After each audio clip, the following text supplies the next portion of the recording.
안녕하세요. 인공신경망 시리즈 24번째 시간을 시작해 보도록 하겠습니다.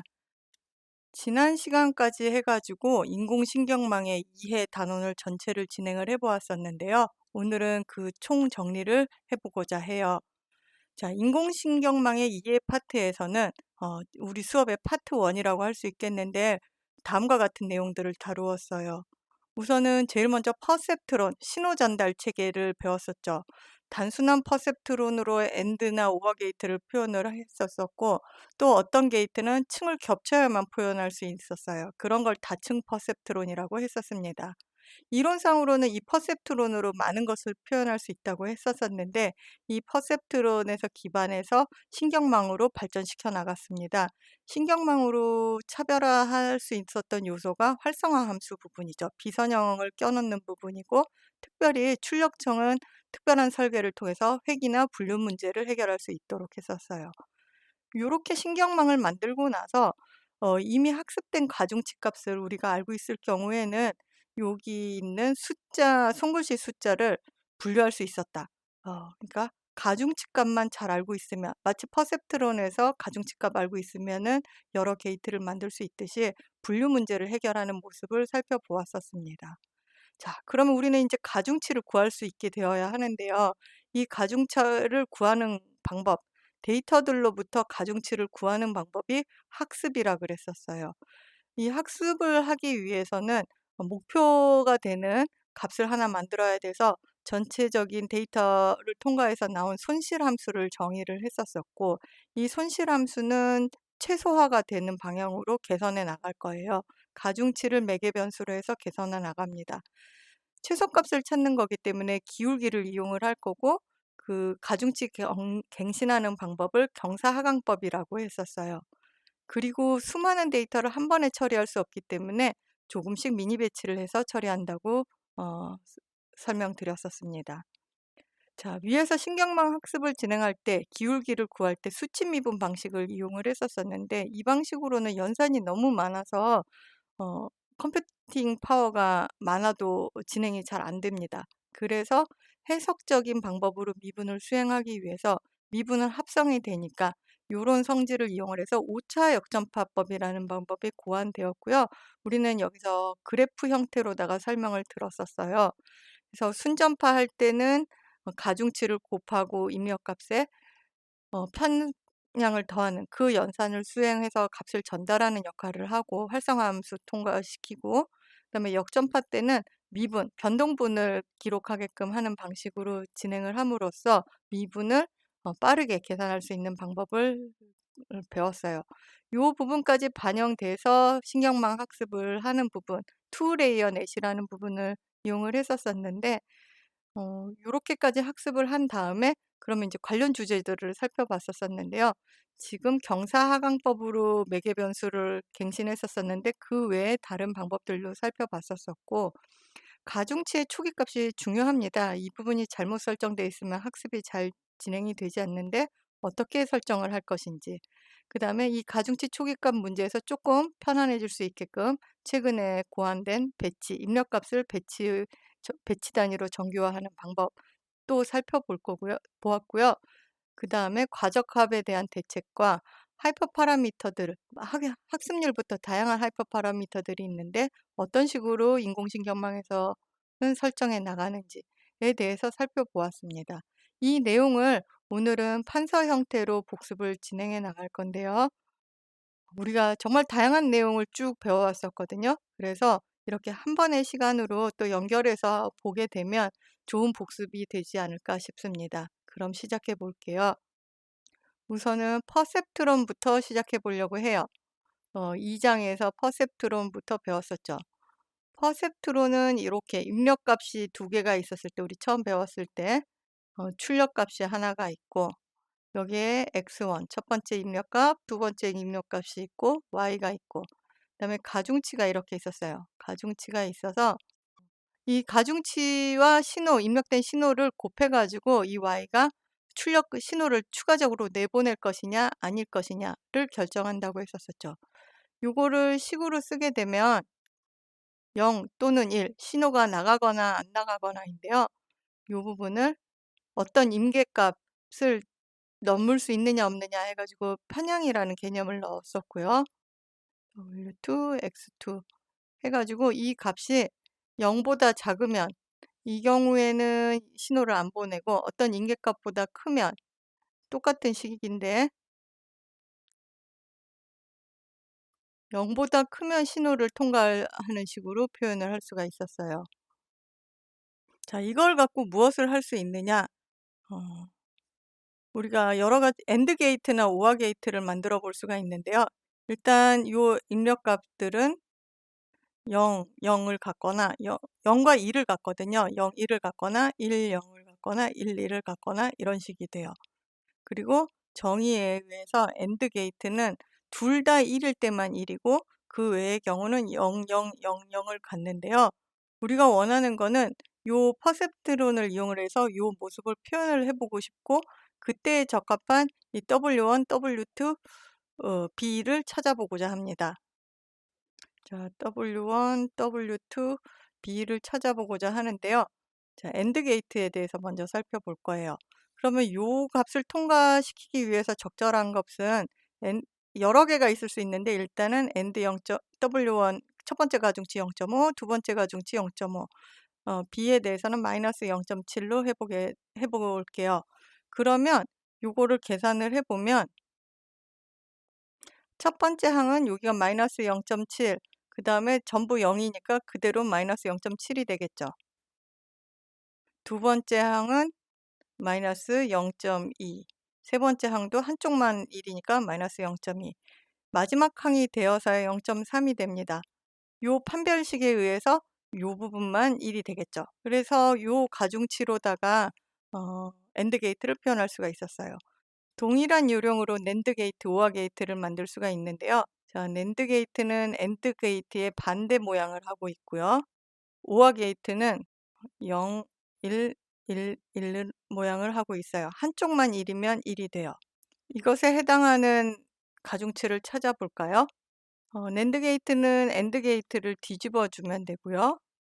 OR 게이트는 AND 게이트에서 바이어스 값을 편향 값을 조금 높여주면 돼요. 이렇게 되면 NAND 게이트는 0.7이 되고 0.2가 되고 0.2가 되고 마이너스 0.3이 되고 여기서는 OR 게이트에서는 마이너스 0.3이 되고 0.2가 되고 0.2가 되고 0.7이 되고 이렇게 되면 이제 그쵸 0보다 큰 경우에는 1이 되고 잘 가중치를 잡을 수 있었던 것 같아요. 자, 그 다음으로는 XOR에 대해서 만들어 보고자 하는데요. XOR는 둘 중에 하나만 1일 때 1이고 둘 다 0이거나 둘 다 1이면 0이 되는 거예요. 그래서 이 경우에 가중치를 이제 찾아보려고 하는데 이게 잘 안 찾아진다 그랬어요. XOR는 하나의 식으로 찾을 수 없다 그랬었어요. 그러면 이때는 어떻게 했었어야 됐느냐? 층을 겹치면 해결할 수 있다고 했었었는데요. 자, 요렇게 X1, X2가 있고 중간층을 하나 만들어서 S1, S2를 만들어서 요렇게 연결을 하고 요거를 다시 한번 연결해서 Y를 만들면 가능하다고 했었어요. 자, 요때를 살펴보면 NAND 게이트가 있고 OR 게이트가 있은 다음에 요거 두 개를 AND를 시키면 1, 1일 때만 1이 될 거니까 요렇게 하면 되겠다. 즉 여기에 NAND 여기에 OR 게이트를 한 다음에 두 개를 AND를 시키면은 결과가 나오겠구나라는 거를 알 수가 있었었고 자, XOR가 안 됐었던 이유를 살펴보면 XOR는 여기가 X1, X2 축이라고 하면 여기가 0이고 1이 있으면 지금 둘 중에 하나만 1인 애들은 포함을 하되 둘 다 0이거나 둘 다 1인 지점은 포함을 하지 않겠다라는 거예요. 그런데 우리가 이 식을 살펴보면 이거는 선형식이에요. 선형식이고 선형식은 직선으로 표현할 수 있어야 돼요.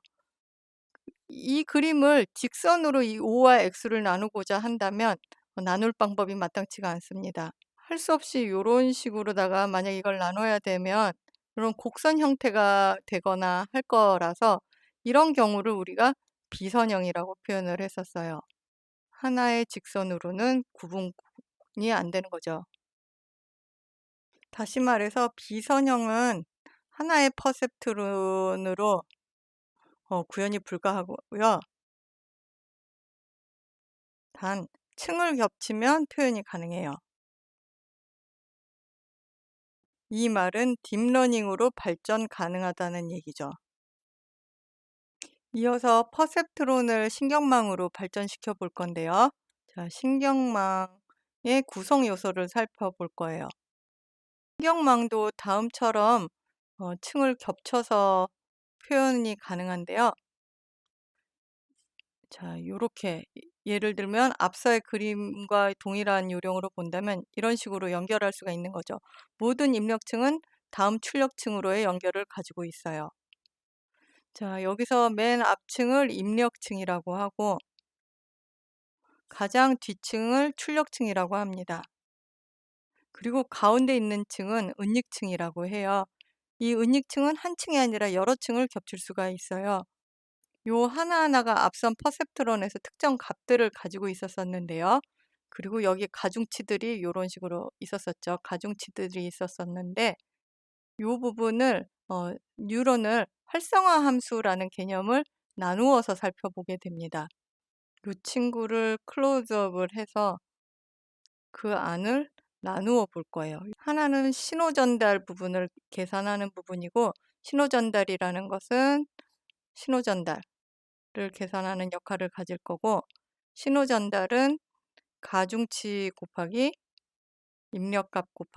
입력값에다가 더하기 편향을 계산을 했었었죠. 요거를 신호 전달이라고 했었었고 요 부분을 통과할 거냐 말 거냐 고민하는 부분이 있었어요. 통과시킬 거냐 말 거냐. 요거를 활성화 함수를 별도로 정의를 해야 할 예정입니다. 앞부분을 affine 연산이라고 했었어요. 연산이라고 하고 A의 가중치와 입력값을 노드 개수만큼 더한 다음에 곱해서 서로 더하는 거죠. 그 다음에 편향을 더하고 요거까지를 affine 연산이라고 하고 이렇게 affine 값을 계산한 다음에 신호를 전달할 건지 말 건지를 결정하는 부분이 활성화 함수였었어요.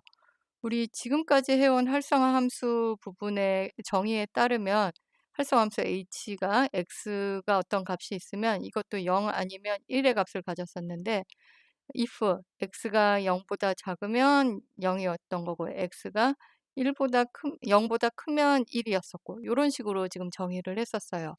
그러면 요 셀을 작은 셀 부분을 활성화 함수와 나누어서 그려보면 affine 연산을 하는 부분이 있는 거고 affine 연산은 x1, w1 플러스 쭉쭉 해가지고 xn, wn w를 먼저 쓰는 게 더 좋은데 어쨌든 이렇게 썼네요.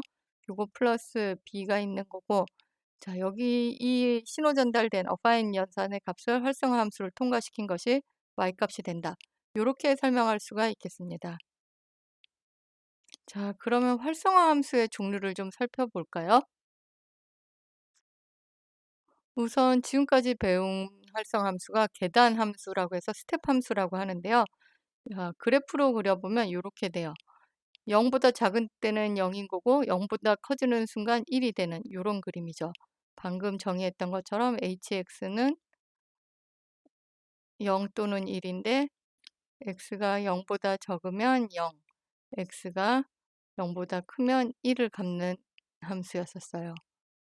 이 외에 요 직선으로 꺾어진 모양이 활용에 불편하기 때문에 시그모이드 함수라는 거가 있는데 이 친구는 S자 곡선 모양을 하고 있습니다.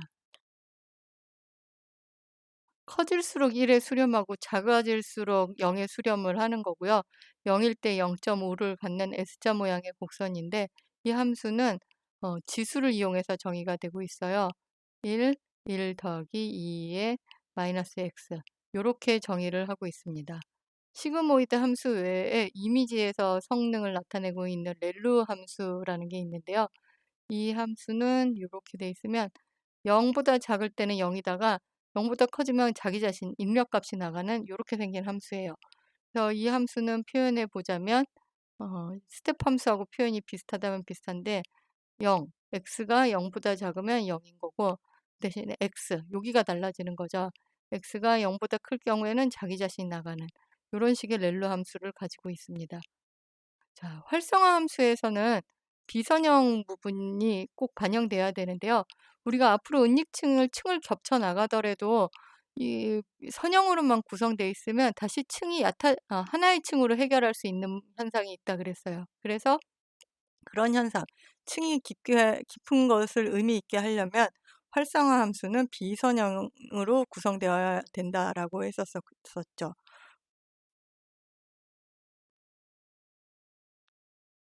층을 겹치는 효과를 누릴 수 있기 때문에 딥러닝이 가능해집니다. 또한 출력층의 활성화 함수는 특별하게 정의를 했었었는데요. 목적에 따라서 두 종류를 배워봤었어요. 인공신경망을 이용해서 할 수 있는 일이 크게 두 가지가 하나는 회귀 분석을 가능하고 하나는 분류 문제를 할 수가 있는데요. 자, 회귀 자체는 요 출력된 값 자체를 그대로 사용을 하기 때문에 항등 함수를 사용을 했었어요. 자기 자신 값을 그대로 내보내 줬으면 됐었고 분류에서는 소프트맥스 값을 사용을 했었어요. 출력층이 예를 들어서 이렇게 세 개가 있었으면 요 세 개 안에는 각각의 A1, A2, A3가 있을 것이고 지금 요거에 대한 우리가 활성화 함수를 고민을 하는 건데 자, 분류에서는 이게 일정한 확률로 나왔으면 좋겠어요. 요 부분이 확률로 나왔으면 좋겠어 가지고 그러면 A1, A2, A3를 더한 다음에 비중 형태가 돼주면 좋겠어서 소프트맥스 함수는 분모에는 전부 더한 값이 들어갔으면 좋겠어 가지고 A의 i가 전부 더해진 시그마 형태고 분자에는 각각의 노드의 값이 나오면 좋겠어요. 이렇게 하면은 전체 합이 1이 되긴 하는데 여기서 특별히 지수 위에 이거를 얹히는 형태로 만들어서 시그마 2의 AI를 전부 합한 형태로 소프트맥스 함수를 구현을 했죠. 그래서 소프트맥스 함수는 이런 모양을 하고 있습니다. 이렇게 만들므로 해가지고 각 노드가 합이 1이 되고 각각의 값은 0에서 1 사이의 값을 갖게 돼서 비중을 나타낼 수 있도록 설계가 되어 있어요. 그래서 분류의 확률 관점에서 우리가 설명을 할 수 있다라고 표현을 하고 있습니다. 지금까지 배운 내용을 이용해서 손글씨 분류기 신경망을 가동시켜 볼 건데요. 자, 퍼셉트론에서 가중치를 잘 정해줬더니 엔드 게이트, 오어 게이트, 낸드 게이트가 되었듯이 가중치가 잘 정의되어 있으면 같은 신경망의 모양으로도 입력된 데이터를 분류해내는 역할을 할 수가 있습니다. 자, 손글씨 데이터는 28 곱하기 28의 이 형태로 손글씨가 이렇게 쓰여 있었고요. 요 이미지가 훈련 데이터가 6만 개, 그 다음에 테스트 데이터가 10,000개, 각각이 정답을 가지고 있었어요. 여기서는 3층짜리 신경망을 사용을 할 건데요. 자, 입력층이 있고 은닉층 첫 번째, 은닉 1이 있어서 은닉층이 있고 첫 번째 입력층은 28 곱하기 28에서 784개의 노드가 있고 첫 번째 은닉층은 50개로 설계를 했었어요. 이게 이렇게 연결이 되는 거죠. 그림은 복잡하니까 연결선은 안 그리되 전부가 연결이 되는 모양인 거고 자, 은닉층 두 번째는 100개로 만들었어요. 더 개수가 많고 자, 출력층은 10개의 숫자를 분류하는 거니까 10개로 구성이 됩니다. 각 층 사이사이에는 활성화 함수가 들어가는데요. 여기서는 시그모이드, 은닉층에서는 각각 시그모이드를 사용을 했었고 요때는 그다음에 출력층에서는 소프트맥스를 방금 배운 사용을 했었어요. 이때 가중치와 편향의 형상은 가중치의 경우는 앞에 784 곱하기 50의 모양을 하고 있었었고 편향은 다음 층에 50개인 50을 갖고 있겠죠. 요 은닉 1과 은닉 2 사이에 가중치 두 번째 층에 가중치가 있을 텐데 여기서는 앞에 50 곱하기 100개의 가중치 행렬을 갖고 있을 거고, B2는 다음 층이 100개니까 100개의 편향을 갖고 있어요. 자, 마지막 층에서도 W3, B3가 가중치와 편향이 있을 텐데, 요때 가중치는 앞에 층이 100개니까 100 곱하기 10의 형상의 행렬을 가지고 있을 거고, 그 다음에 B3는 뒤에 층에 10개에 해당하는 가중치를 갖고 있을 겁니다. 이렇게 되어 있다면 신경망은 A1은 W1 곱하기 X 더하기 B1이 되고, 활성화 함수를 통과한 Z1은 시그모이드 A1. 다시 두 번째 층을 연산을 하기 위해서 W2 곱하기 Z1을 하면 여기다가 B2를 더해서 A2가 구해지고, Z2는 시그모이드 A2. A3은 다시 W3 곱하기 Z2를 하고 더하기 B3를 한 다음에 마지막으로 Y는 소프트맥스 A3로 정의할 수가 있습니다. 요 사이사이의 행렬 연산은 내적 연산이어 가지고 넘파이의 도트를 이용을 했었고요. 이미지 데이터는 이렇게 입력을 해 가지고 통과를 하는 형태를 갖고 있었습니다. 이 단계에서는 우리가 기존에 정의된 가중치를 사용을 했었고, 기정의된 가중치를 이용을 해 가지고 분류를 해 보았더니 예측값과 정답을 비교해 본 거죠. 그랬더니 정확도가 accuracy가 0.9352로 높게 나타났었어요. 가중치만 정의돼 있으면 신경망을 통해서 손글씨 이미지 데이터를 잘 분류할 수 있었다라는 사례를 살펴보았었죠. 그러면 이제 가중치를 구하는 부분이 문제가 되는데요. 신경망의 학습으로 넘어가 보도록 하겠습니다. 4장에서는 신경망의 학습에 대해서 배워봤었는데요. 자, 가중치를 학습시킨다라는 게 어떤 의미인지부터 한번 살펴보고자 합니다. 여기 왼쪽에 간단한 형태의 신경망을 그려봤었는데, 요 사이사이에는 가중치 W1, 층 1에 해당하는 형상이 맞는 행렬 형상의 가중치가 있고, 벡터 형상의 편향이 있어요. 행렬은 이 2디멘전의 벡터라고 했었죠. 배열이라고 했었어요. 행렬은 2차원 배열이라고 했었어요. 벡터는 1차원 배열이고요. 요렇게 행렬 형태의 가중치와 벡터 형태의 편향이 있는데, 요 부분 가중치와 편향을 매개 변수로서 학습을 해 나갈 거예요. 다시 한번 학습의 의미부터 한번 살펴보면, 학습은 데이터로부터 매개 변수를 정의해 갑니다. 그럼 적절한 매개 변수는 어떻게 정의하느냐? 이 부분은 하나의 절대 목표치인 손실함수를 정의해 가지고 손실함수 값이 작아지는 방법을 찾아보는데요. 손실함수 자체는 일단은 기본적으로 예측값하고 정답하고 차이가 적었으면 좋겠다라는 컨셉을 갖고 있어요. 즉 차이가 작아지도록 한다는 것은 반복해서 매개 변수인 가중치 값을 갱신한다는 의미예요. 손실함수가 작아지도록 한다라는 것은 최소값을 구하는 문제가 되는데요. 최소값을 구할 때에는 미분을 사용합니다. 기울기를 구하는 문제로 치환이 되죠. 이렇게 가중치 값을 조금씩 갱신하는 방법을 경사하강법이라고 하는데요. 각 가중치의 편미분 값을 사용을 해서 기울기의 반대 방향으로 약간씩 값을 업데이트합니다. 각각의 단어들을 좀 더 자세히 살펴볼게요. 손실함수를 한번 살펴볼게요. 손실함수는 로스 펑션이라고 해서 L이라고 우리가 표현을 하고, 자, 크게 두 가지가 있어요. 목적에 따라서 두 가지가 배워봤었는데, 하나는 회귀를 위한 오차 제곱합입니다. 스퀘어드 썸 에러라고 얘기를 하고 오차 제곱합인데, 다음과 같은 공식을 갖고 있어요. 에러는 2분의 1, 그 다음에 yi 예측값 빼기 레이블이 갖고 있는 값 차이의 제곱, 오차의 제곱의 합을 갖는 형태로 뭐 정의가 되어 있고, 요거는 이제 회계할 때 사용을 하는 거고요. 그다음에 이 CEE 크로스 엔트로피 에러 해 가지고 교차 엔트로피 오차는 분류를 위해서 사용을 해요. 요 부분의 공식은 오차는 마이너스 시그마 t의 k 로그yk인데요.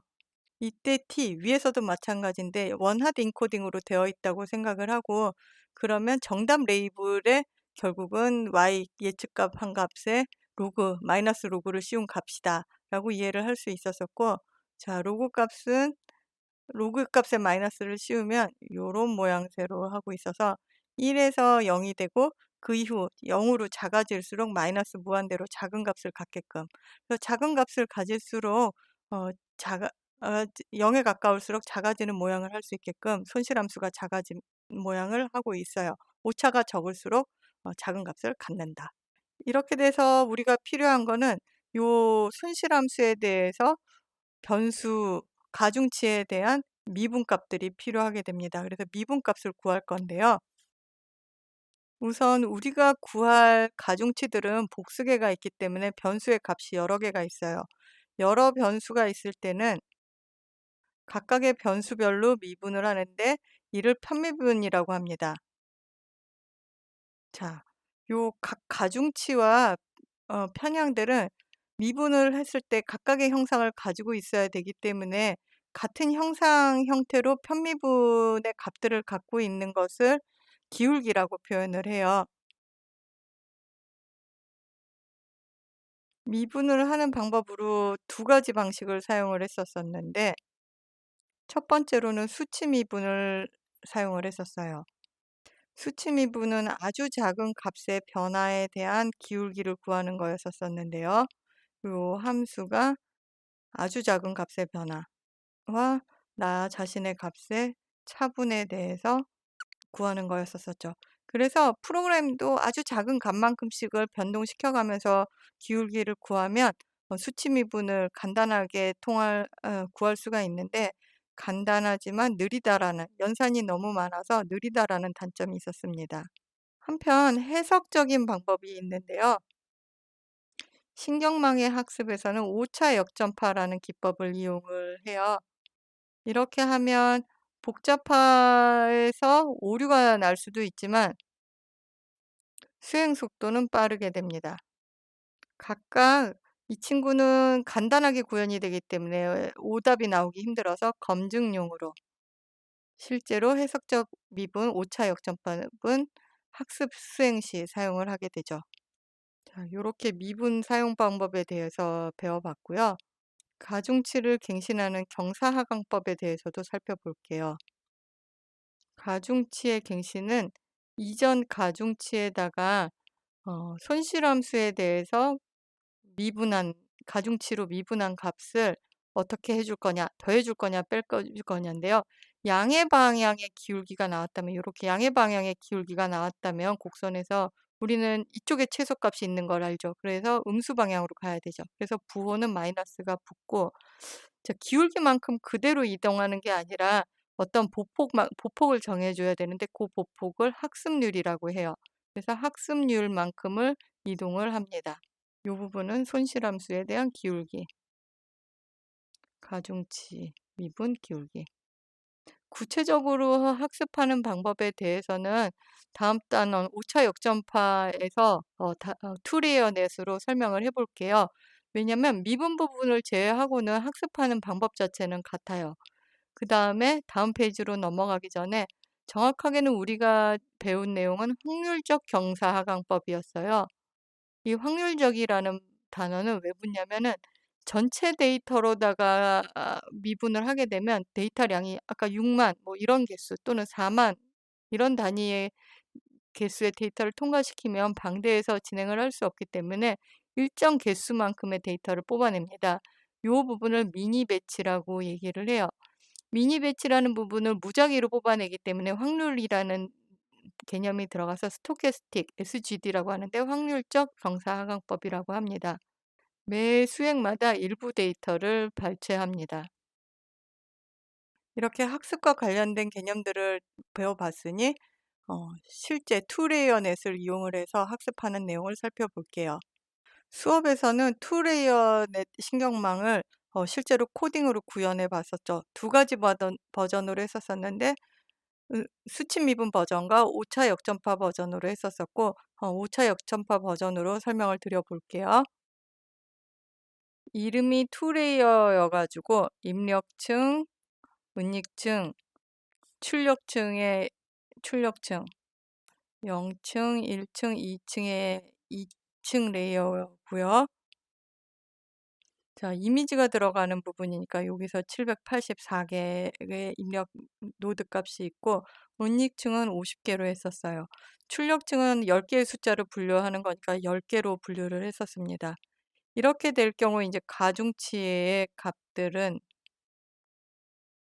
형상이 첫 번째 층 가중치에 대해서는 784 곱하기 50, 편향은 50이 될 거고 두 번째 가중치에 대해서 50 곱하기 10의 행렬을 하고 있을 거고 두 번째 층의 편향은 10 요렇게 갖고 있을 거예요.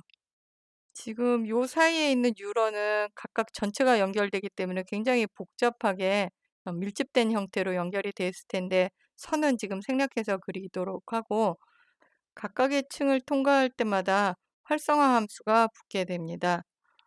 활성화 함수는 은닉층에서는 렐루, 출력층에서는 소프트맥스, 그리고 최종적으로 손실함수를 계산해야 되니까 손실함수를 구하게 되는데 분류 문제니까 교차 엔트로피로 사용을 합니다. 자, 이 부분을 코드로 구현하기 위해서는 클래스 객체를 만들었었는데요. 각각의 층들을 우리가 레이어라는 클래스 객체들을 만들었었어요. 물론 이 신경망 자체도 클래스로 정의를 했었었는데 우선 층에 대한 부분부터 좀 살펴볼게요. 우리가 이 층을 만들 때 어파인이라는 신호 전달하는 어파인 층을 만들었었고 또 활성화 함수에 대해서도 렐루 함수도 만들었고 여기 나타났었던 소프트맥스도 만들었었는데요.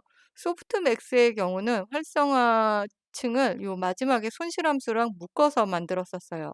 소프트맥스 위드 로스라고 해가지고 손실함수랑 묶어서 만들어서 미분이 깔끔해지는 효과를 얻었었습니다. 우리가 각 층을 정의할 때는 5차 역전법을 잘 수행하기 위해서 각각 각 층은 포워드 메소드와 백워드 메소드를 갖고 있어요. 포워드 메소드는 신호를 전달하는 기능을 하고 백워드 메소드는 미분값을 변화량을 저장해 놓죠. 포워드를 계속하게 되면 예를 들어서 다음 층의 입력값은 이번 층의 출력값이 되는데요. 포워드 이전 층의 출력값이 나한테 들어와서 다음 층의 입력값이 되는 이런 형태를 갖고 있고 반대로 백워드일 때도 미분값이 오른쪽 층에서 넘겨받은 미분값이 출력돼서 왼쪽 층으로 넘어갈 수 있게끔 구현이 되게 됩니다. 그래서 모든 백워드는 디아웃 형태로다가 미분값을 출력을 전달할 수 있게끔 되어 있는데요. 특히 어파인 값하고 소프트맥스 위드 로스 부분에 주목해야 될 부분이 있는데 어파인은 요층 여기가 어파인 층이죠. 여기서 보면 우리가 가중치의 미분값과 편향의 미분값들을 여기서 갖고 있어요. 즉 각 층이 백워드를 하고 나면 가중치와 편향에 대한 미분값을 저장을 하고 있기 때문에 이 원리로다가 백워드를 통해서 미분값을 확보하는 구조를 갖고 있습니다. 또 소프트맥스 위드 로스는 이렇게 마지막 출력층의 활성화 함수와 손실 함수를 하나로 묶어서 미분을 했었을 때 값이 깔끔하게 떨어지는 효과가 있는데요. 이때 미분값이 yi 빼기 ti 예측값 빼기 레이블값 형태로 나타나게 되어 있어요. 미분값이 깔끔하다. 깔끔할 뿐더러 이 부분이 오차라는 거의 정의에 해당하겠죠. 그래서 이 오차를 시작으로 미분이 역전파된다 해서 오차 역전파라고 표현을 합니다. 다음으로는 신경망 부분에 대해서 구현에 대해서 한번 살펴볼게요. 자, 신경망 클래스의 구현인데요. 우선 가장 중요한 변수로서 가중치를 갖고 있어야겠죠. 이름을 파람즈라고 해서 넘파이 배열을 갖고 있는데 첫 번째 가중치 W1부터 파람즈 B1, 파람즈 W2, 파람즈 B2 형태로 갖고 있습니다. 그리고 오차 역전파 방법에서는 이렇게 방금 구성한 그 층들을 쌓아서 레이어즈 자체를 변수로 갖고 있고, 다만 마지막 층, 요 지금 묶었었던 라스트 레이어만 따로 관리를 해요. 주요 메소드로 4가지가 있는데요. 우선 첫 번째는 프리딕트 예측하는 거고, 두 번째로는 손실함수를 구하는 로스, 그다음에 세 번째로는 미분을 구하는 그레디언트, 그다음에 예측 결과를 평가하는 애큐러시 함수, 어큐러시 메소드가 있어요. 잘 생각해 보면 프리딕트는 출력층의 어파인까지만 진행을 하면 됩니다. 이후 출력 노드 중에 제일 큰 값을 고르면 되고요. 다음으로는 손실함수를 구하는 부분인데요. 손실함수도 포워드를 쭉 해와가지고 여기까지 통과하면 되죠. 지금 요 손실함수까지 통과하면 되죠. 즉 프리딕트 더하기 라스트 레이어를 포워드 해주면 돼요. 그럼 미분은 어떻게 해야 될까요?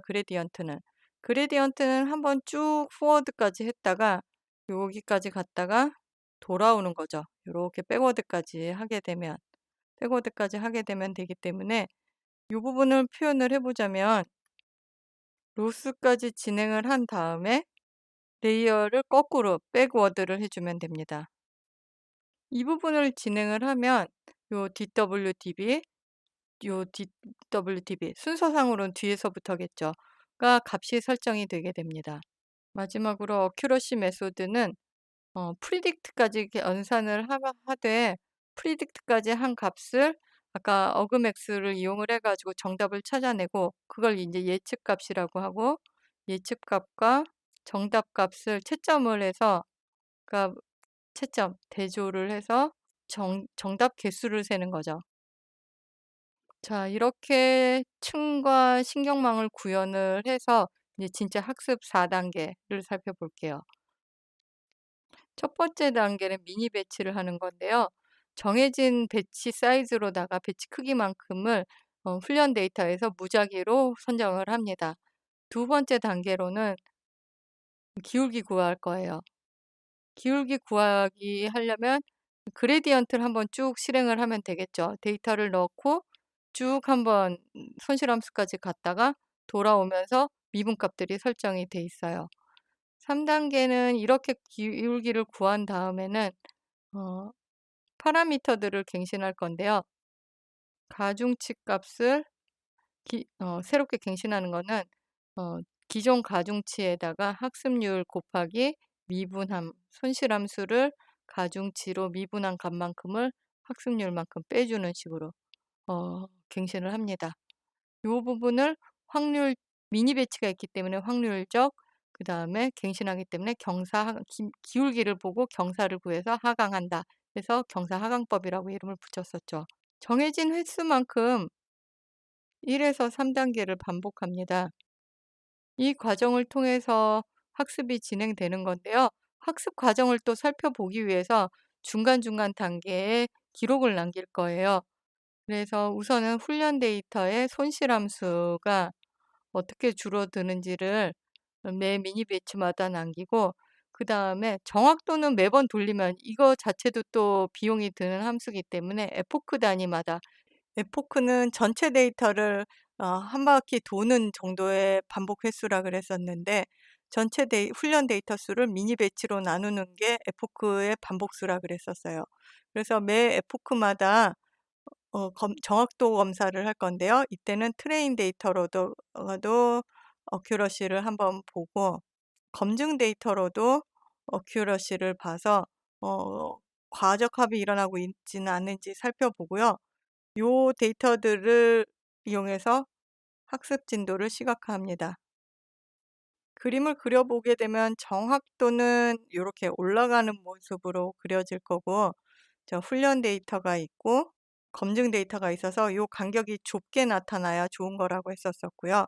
손실함수는 이렇게 내려가는 모양새로 그려지게 됩니다.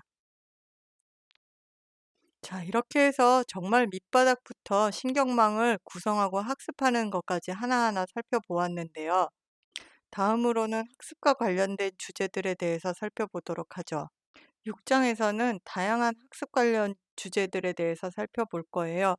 우선은 첫 번째는 학습 방법, 매개변수를 갱신하는 방법에 대해서 살펴볼 건데요. 자, 이게 학습 방법이 곧 매개변수 갱신이고 다른 이름으로 옵티마이저라고 했어요. 앞서 배운 방법이 확률적 경사 하강법, SGD, 스토캐스틱 그레디언트 디센트라고 했었고요.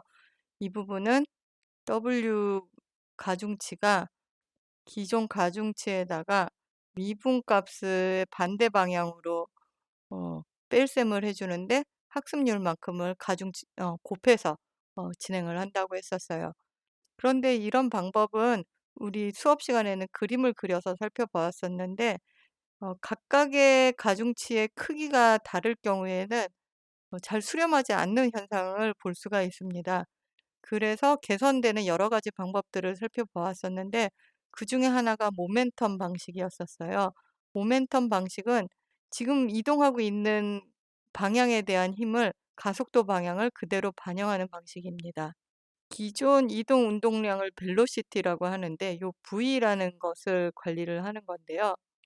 기존 이동량에다가 모멘텀을 곱한 건데요. 얘를 모멘텀이라고 하고 이건 벨로시티죠. 지난번 이동량에다가 이 모멘텀은 저항에 해당하는데 통상 0.9를 놓고 쓰고 조금씩 줄여 나가는 거죠. 요거에다가 위에서 경사하강법에서 사용했듯이 기울기와 학습률을 곱한 값을 반영을 해서 이동 방향으로 정해요.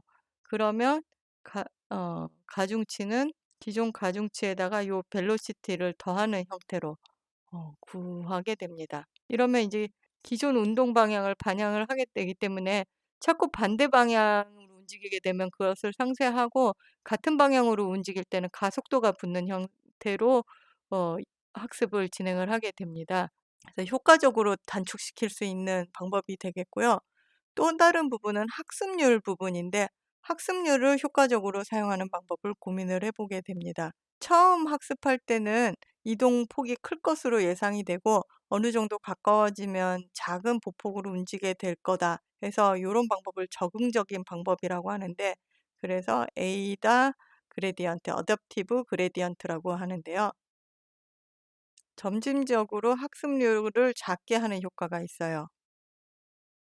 구현은 H라는 요소를 인자를 관리하는데 이전 H는 기울기 각 요소의 제곱값을 갖고 있어요. 요거는 도트 연산은 아니고 각 요소끼리의 제곱을 하니까 양의 수가 되겠죠. 그리고 작은 기울기가 작으면 작을수록 여기에 반영되는 H는 이제 작아질 거고요.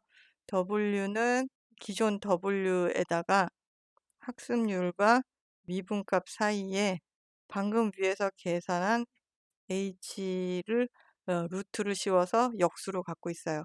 어쨌든 h가 커지면 커질수록 학습되는 양이 작아질 거고 여기는 양수가 나올 거기 때문에 h는 계속 작아지는 커지겠죠. h 자체는 계속 커져서 학습하는 내용은 점점 작아지는 형태를 갖고 있습니다. 이게 계속되면 가중치가 변경되지 않는 더 이상 학습이 되지 않는 문제가 있을 수 있어서 요거를 개선한 게 RMS 프랍이라고 하는데요. 지수 이동 평균 기법을 이용을 해서 근래의 데이터를 더 많이 반영하고 먼 데이터는 조금 덜 반영될 수 있게끔 하게 됩니다. 자, 이렇게 모멘텀과 에이다 그레드 또는 RMS 프랍의 장점을 합쳐서 구할 수 있는 방법이 있는데, 요 갱신 방법은 아담이라고 하고요. 모멘텀과 RMS 프랍을 합한 듯한 옵티마이저입니다.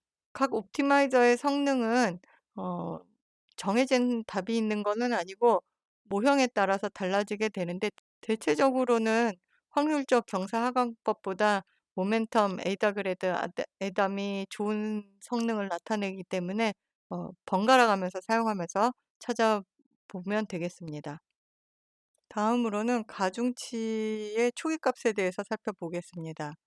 여기서 가중치는 매개 변수죠. 가중치 초기값은 다음과 같은 특성이 있어요. 모두 같은 값이면 안 돼요. 모두 같은 값이면 기울기가 같아지고 갱신값이 같아져 가지고 학습이 진행되지 않습니다. 가능한 가중치는 작은 값으로 구성되는 것이 좋습니다. 가중치가 커지면 과적 합이 발생하기 쉬워진다고 알려져 있어요.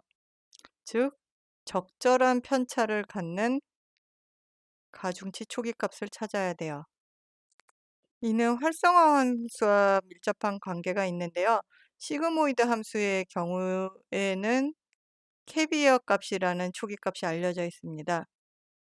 수업 시간에는 초기값을 편차를 다양하게 해가지고 실험을 해봤었는데요. 시그모이드 함수에서 편차가 클 경우 0과 1로 값이 몰렸었죠. 그래서 0과 1은 기울기가 작아지니까, 시그모이드 함수에서는 기울기가 작아지니까 기울기가 소실되는 문제가 있었어요. 요렇게. 편차가 작으면, 너무 작으면 전부 0.5 부근으로 집중이 돼서 표현력이 제한이 됐었어요. 그래서 제한된 적절한 편차가 압층 입력 노드 수의 루트 n분의 1을 제한을 했었습니다. 요거를 캐비어 초기값이라고 했었어요. 한편 렐로 함수는 또 다른 양상이 나타나는데요. 렐로 함수에서는 히 초기값을 사용을 했었어요.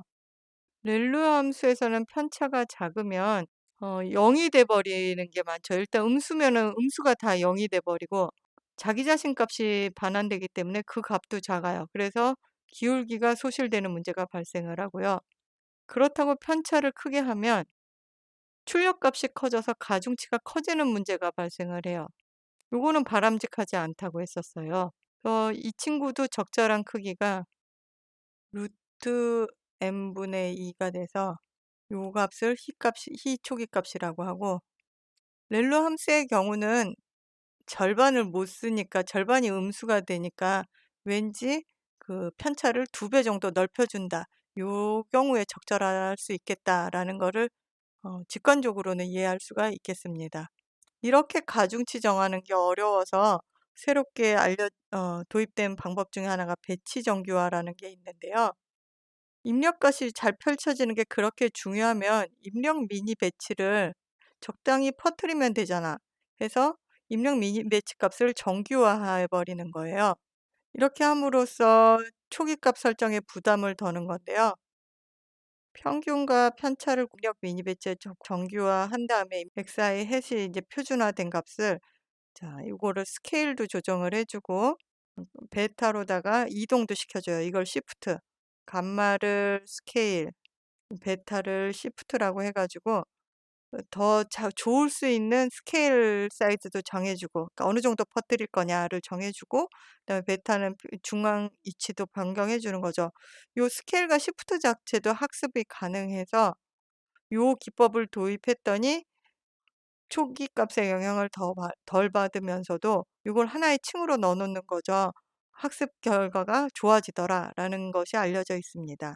자, 모든 머신러닝에서는 과적합이 문제여서 가적합에 대한 대책을 신경망에서도 세워야 되는데요. 자, 신경망은 기본적으로 복잡한 모델이기 때문에 오버피팅이 발생하기가 쉽습니다. 우선 두 가지 방법을 여기서는 설명을 드릴 건데, 하나는 가중치 감소, 웨이트 디케이입니다. 이 부분은 L2 정규화라고도 하는데요. L2 노름, L2 정교화라고도 하는데 손실함수에다가 규제항을 더해줘요. 규제항은 2분의 1 람다분의 가중치 절대값이 들어가게 되는데 요 가중치 손실함수에 이 부분이 들어가면 가중치가 커지지 않도록 하겠죠. 람다는 이제 가중치 웨이트 디케이 항이라고 해 가지고 요 값을 또 정해 주기는 해야 되는데요. 손실함수가 작아지는 방향으로 진행이 되기 때문에 가중치가 커지지 않도록 규제하는 효과를 갖고 있습니다. 또 다른 방법으로는 드롭 아웃이라는 것이 있는데요. 자, 그 뉴런이 많은데 이 뉴런을 매 배치마다 무작위로 선정해서 일정 비율을 제어하는 뉴런 노드를 만들어요. 이거는 은닉층에 대해서 수행을 하고요. 이렇게 하게 되면 매 실행마다 약간씩 다른 신경망을 하게 되기 때문에 마치 의사결정 나무를 모아 놓은 랜덤 포레스트에서 평균을 내듯이 매번 조금씩 다른 신경망을 통과하게끔 해서 과적합이 일어나는 것을 방지하게 됩니다.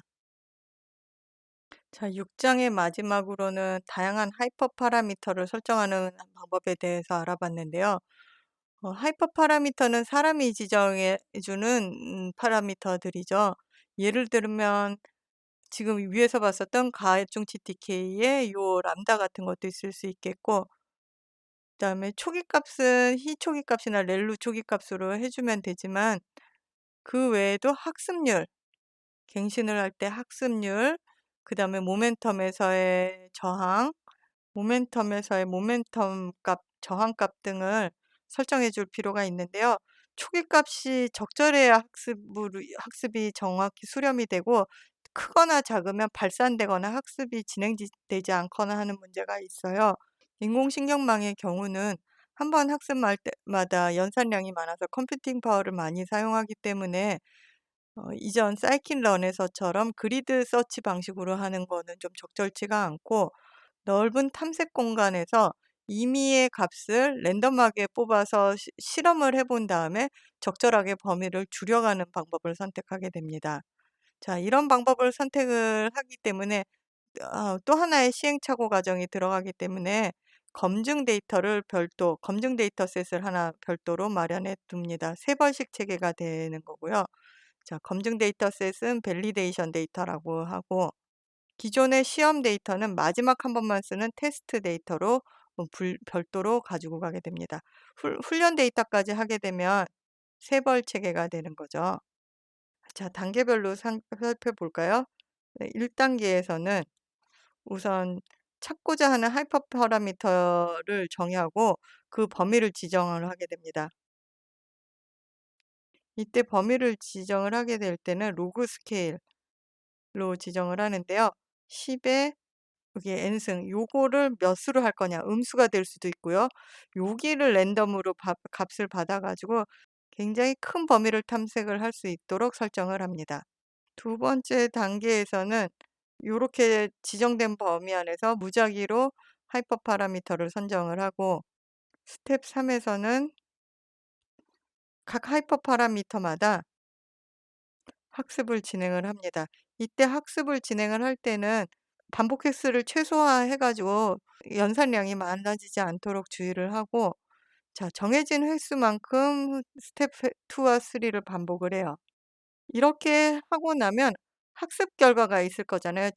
정확도가 있으니까 이 어큐러시가 좋은 순으로다가 내림차 순으로 정돈을 하고 필요에 따라서 탑 10 에서 뭐 몇 개 정도까지를 나란히 본 다음에 이 탑 10을 구성하고 있는 하이퍼 파라미터들을 관찰을 하는 거예요.